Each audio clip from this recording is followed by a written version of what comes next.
Big സ്റ്റാറുകൾ ഒരുമിക്കുന്ന എടുത്തു പറയാനാണെങ്കിൽ ലാലേട്ടനും മമ്മൂക്കും വർഷങ്ങൾക്ക് ശേഷം ഒരുമിക്കുന്ന ദ പാട്രിയോട്ട് മൂവിനെ കുറിച്ച് പറയാനാണെങ്കിൽ ഇങ്ങനത്തെ ഒരു പടം മലയാളത്തിലെ സംഭവിക്കുന്നത് ഇവർ തന്നെ പല പ്രമോഷനിലും പറയുന്നുണ്ട്. അത് യാഥാർത്ഥ്യമാണ്. കാരണം ഇത്രയും വലിയ സൂപ്പർ സ്റ്റാറുകളായിട്ടുള്ള മമ്മൂക്കേനും ലാലേട്ടനും ഒരുമിച്ച് ഒരു പടത്തില് വർഷങ്ങൾക്ക് ശേഷം തുല്യ പ്രധാനമുള്ള റോളിൽ കൊണ്ടുവരാന്ന് പറയുന്നത് ബിഗ് ടാസ്ക് ആണ്. ആ ടാസ്ക് മഹേഷ് നാരായണനും ആൻഡോ ജോസും കൂടി ഏറ്റെടുത്ത് കൊണ്ടുവരികയാണ്. ഒപ്പം ഫഹദ് ഫാസിലും ചാക്കോച്ചനും നയൻതാരയും രേവതി തുടങ്ങിയിട്ടുള്ള ബിഗ് കാസ്റ്റ്.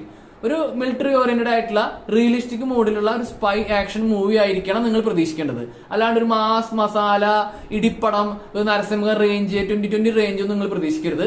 റിയലിസ്റ്റിക് ആയിട്ട് എടുത്തിട്ടുള്ള നല്ല സ്റ്റാൻഡേർഡ് മേക്കിംഗ് ഉള്ള സുഷിൻ ഷ്യാമിന്റെ നല്ല മ്യൂസിക് ഉണ്ടാവുമെന്ന് ഉറപ്പുള്ള ഒരു സ്റ്റാൻഡേർഡ് ആക്ഷൻ സ്പൈ ത്രില്ലർ പ്രതീക്ഷിച്ച് പോയി കഴിഞ്ഞാൽ നിങ്ങൾക്ക് നിരാശ വരില്ല. ഇപ്പൊ മെയ് 1 റിലീസാണ്. ബുക്കിംഗ് സ്റ്റാർട്ട് ചെയ്തിട്ടുണ്ട്. എല്ലാവരും ടിക്കറ്റ് എടുക്കുക. ഓവർ പ്രതീക്ഷയില്ലാതെ പോയി കാണാൻ എൻജോയ് ചെയ്യും.